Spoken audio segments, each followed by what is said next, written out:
Hi, I'm Hannah Shar. I'm a designer and illustrator and Imagine Remaker Play participant. Today I'm here for Head and Heart Festival and I'll be talking to Clare McQuillan, who's an amazing local forager, about her work and how it's been affected during the coronavirus lockdown.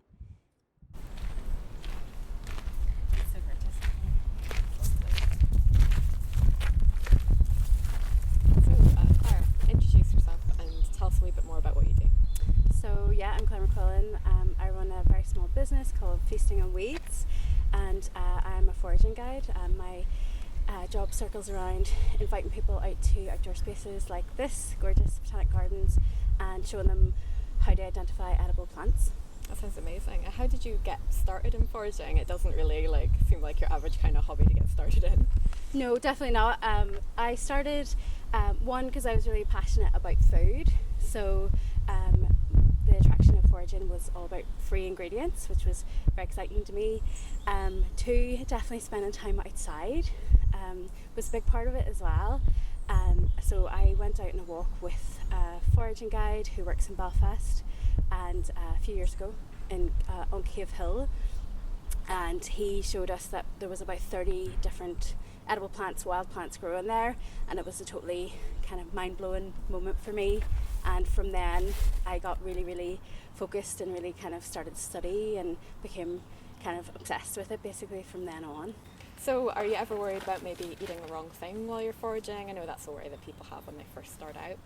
Yeah, so really important. That's kind of one of my first rules when I take people out on a walk, is to be 100% sure about what you're picking, and definitely don't put it in your mouth if you're not really sure about what it is, and which seems really simple, but I've actually done that myself. I got really tempted by it was bamboo, actually, just kind of non-native bamboo growing, and I saw a little shoot of it, and I was like, oh, bamboo's edible. So I grabbed some of it and it looked really lovely, and I had a little munch on it, and that is kind of big bad rule for as a forager. You really have to look something up, be certain, and I just totally didn't do that. And then I started walking home, and I then decided to have a look on my phone about bamboo, and the first thing that came up was bamboo is highly toxic. Oh my gosh.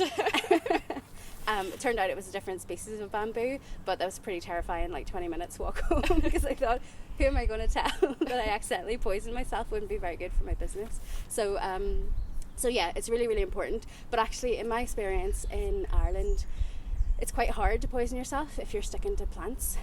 If you move on to mushrooms and fungi, it's a different case altogether. There's lots of dangerous things, but actually starting to learn about plants, especially when you start to learn about how to identify leaves and fruits and things like that, it's actually pretty hard to, in my experience, to poison yourself. So yeah, easy to get started that way. And do you have any resources that you'd recommend for people who are looking to start out in foraging, maybe some books or websites that they could turn to for some more information? Absolutely. So I would definitely recommend going out with a forager, which I'm totally plugging myself, but it's the easiest way to learn. It's definitely the most kind of informative way to learn, because you can never learn what a texture of a leaf or the smell of a flower or the feel of like a ripe fruit or anything like that from a book. You just can't. You really have to have that kind of full visceral experience. But definitely there's some brilliant books out there. So the first one I always recommend to people is Food for Free by Richard Mabey, which is a really lovely kind of start off book, has loads of recipes in it, and is really lots of plants that maybe people are already familiar with but didn't know that they could eat. And then there's loads of other mushroom books. Roger Phillips' books are amazing, and then online is an amazing resource as well. So I've learnt tons interacting with other foragers and other wild chefs, and discovering about other plants and things like that. Really amazing support on there. So yeah, there's loads of resources out there. Amazing. And you're saying about maybe going out with a forager and stuff. I don't know that that's become a lot more difficult with like COVID-19 and everything. Has that affected your own practice and business? So yeah, I've had quite a mixed kind of 6 months. So at the start, obviously we were all kind of staying inside and kind of distancing ourselves and not travelling and things like that. So at that point, all my work was really cancelled, and I wasn't really doing anything, and I wasn't really even foraging for myself. But then my flip side, from the summer onwards, I've been busier than ever, running foraging events, and people coming out with massive amounts of enthusiasm for it and curiosity, and discovering new places and things like that. Yeah, I definitely know just from myself, like after lockdown I wanted to be out kind of more than ever, and I think I almost appreciated nature and those open spaces a lot more, and I've noticed the impact it's kind of had on my mental health in a positive way. So have you found that yourself, maybe during lockdown, that getting out into nature and doing foraging was helpful? Yeah, absolutely. I mean, it's really from the start. Like I mentioned, I got into foraging because I love spending time outside, and I've always felt like spending time outside, like long hours outside, has been incredibly beneficial to my mental health, and walking especially, being out, being kind of engaging with the outside and listening to birds and hearing the wind and stuff like that. I think is incredibly vital, but even more so during lockdown because we were so limited in what we could do. I think those kind of short periods of time that we could go outside during the day were like little oasis in my day, and I'm sure that was the case for lots of people too. But being outside is just like so important, and definitely made me feel like incredibly better, and also because of lockdown everything was so quiet at the start as well, so you could even go outside and not have to hear any cars, and you could hear the birds way more clearly, and it felt like quite a special time at that starting point. Yeah. And I've seen on your Instagram as well, you have an amazingly aesthetic Instagram with loads of gorgeous foods that you've made with things that you've foraged as well. How has that played into your business? And as well, just wondering about like how do you manage your Instagram and maybe thinking about mental health as well? How do you kind of balance the two? That's a really good question. Yeah, because definitely I wouldn't consider myself massively social media savvy, but somehow I find myself in a position where I'm getting a lot of work from my Instagram. So yeah, you're right. Like I started off really before I started teaching about foraging, I was always making nice dishes and taking photographs of them and descriptions and trying out unique things, and from there I've managed to kind of develop quite a nice following of people who are interested in food and foraging and seasonality and things like that. And yeah, it's really hard to strike the balance then between, because so much of it I started off doing for me, and it was just for my own interest and my own sharing with people I knew, and now I've gone from doing that to sharing it with a few thousand people who I don't know and kind of feeling the pressure of making sure I keep quality up and variety up and things like that is really, really tricky.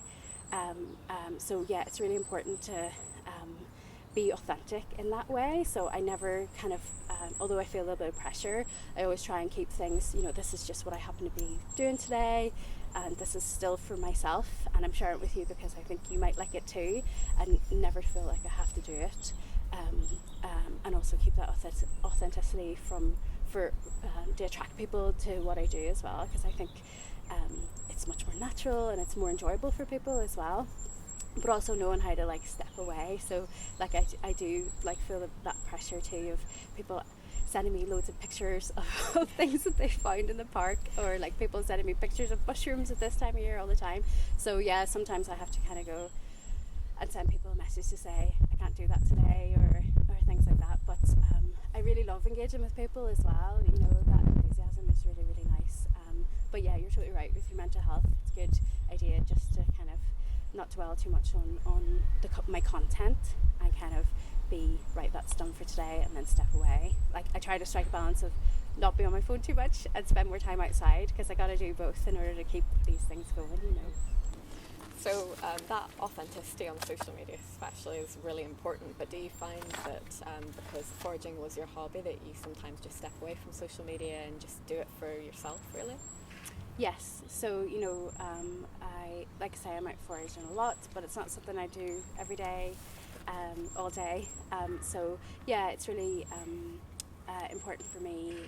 A lot of what I do is preparation and washing things in a sink and putting things in my dehydrator, and it's all very very boring. On the shiny surface of my Instagram looks really, really nice, but behind there is me mostly blasting a podcast and trying to wash loads and loads of piles of leaves and stuff in my sink.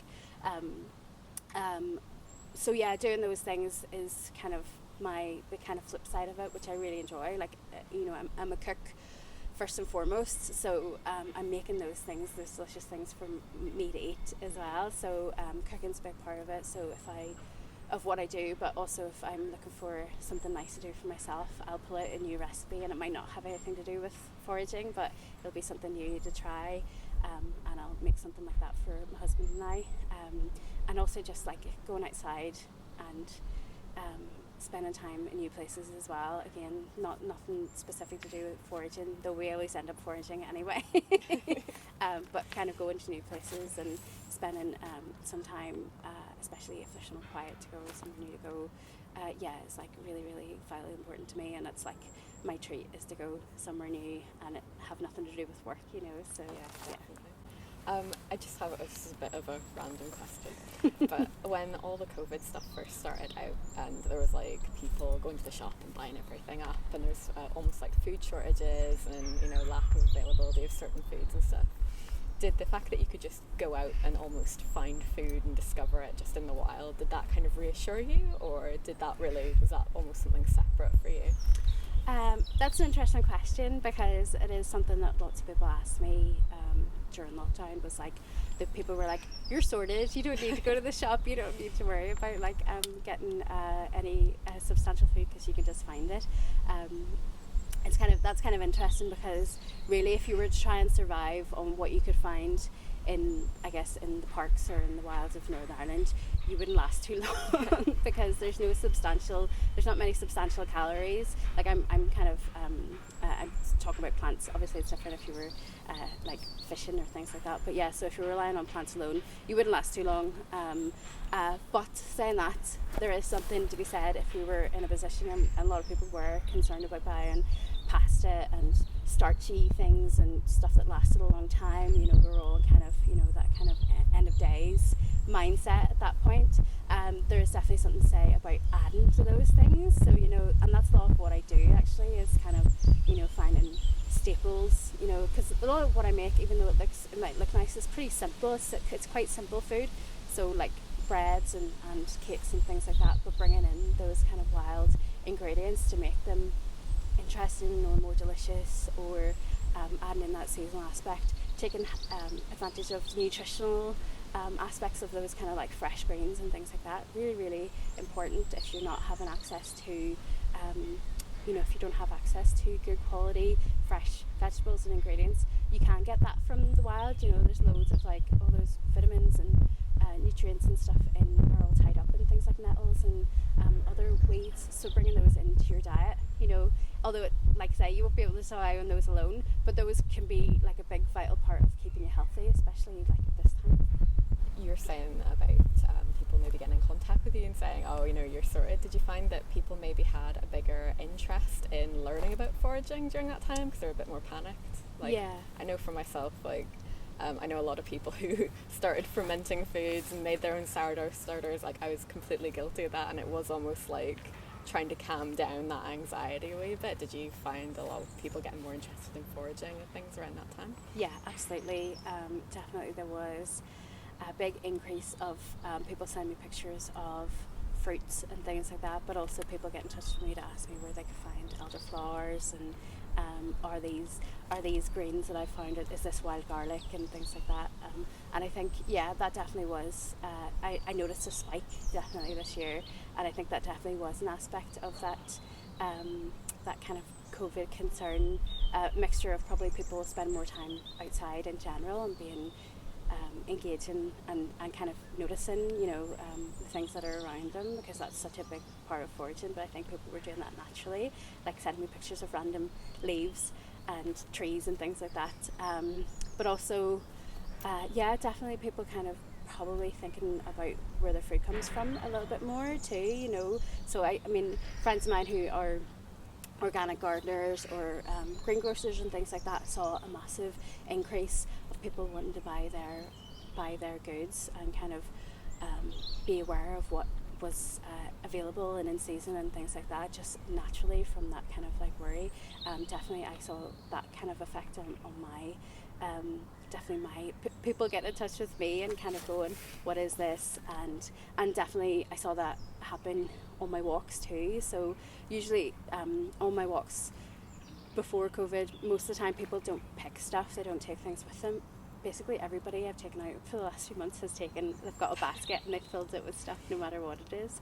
So yeah, that's a really nice effect that's happened actually. Yeah, and going forward into the future, I know that we're definitely not out of the woods when it comes to COVID just yet, but we're certainly not back where we were in April where we're all locked down. What does the future kind of look like for you and your business? Do you have any events coming up?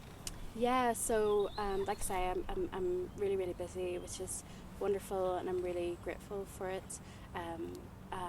So yeah, the season, like I say, finishes at the end of October, and we're end of September now, so I'm packing in lots of events before the end of the month to try and get as many things done and bring out as many people as I can, because I'm really lucky. I've got like quite a high demand from people, and people send me messages about what's coming up, so lots of events. But I'm already thinking about spring, and I've already had lots of people get in touch with me because we're all having to adapt, and lots of places that maybe would have run indoor events are now kind of reprogramming what they're doing for next year, so I've had lots of interest for that as well, so that's wonderful. Yeah. And just out of interest, do you have like a favourite place that you like to go to forage, or maybe even a favourite thing that you like to forage? Wow, that's a big, that's a big question. It depends on the time of year. I love going to new places actually, more than anything, but if you were to put me on the spot, I actually really love Creek Glen.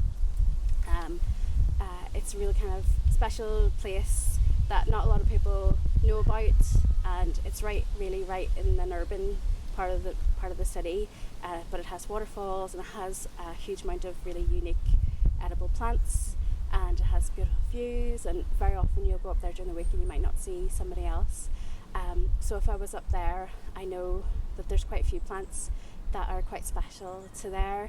So there's raspberries growing there, and there's sweetwood ruff growing there, and there's three-cornered leek, and there's loads and loads of things. So I would probably be up gathering all of those things like at the right time of year. It's really, really special. Yeah, because that's a big thing with foraging, is like how seasonal it is and how the wildlife and everything kind of changes during the year. Yeah. I think like that's kind of quite sustainable as well, to be eating with nature almost. Yes. Do you have like a favourite season as well? Like, is there a season that's maybe best for foraging that you'd recommend people going out during? Yeah, so I'm usually out kind of most days during the week from the end of February really until the end of October, so that we have a lovely long, we have quite temperate climates, we have quite a lovely long season for gathering wild ingredients. But my favourite is spring. I think it's a mixture of kind of being excited about things that were kind of dead over winter and they're just coming up, but there's lots of ephemeral things in the spring that are only there for that period of time, so you might have a few weeks just to gather this one particular type of weed, and I think that's kind of magical. But also I just love fresh greens, and fresh greens is springtime, so your wild garlic and young nettles and other things that are not so good for eating the rest of the time of the year, like tree leaves and things like that in springtime are like fresh and delicious and amazing. So yeah, definitely spring is my favourite.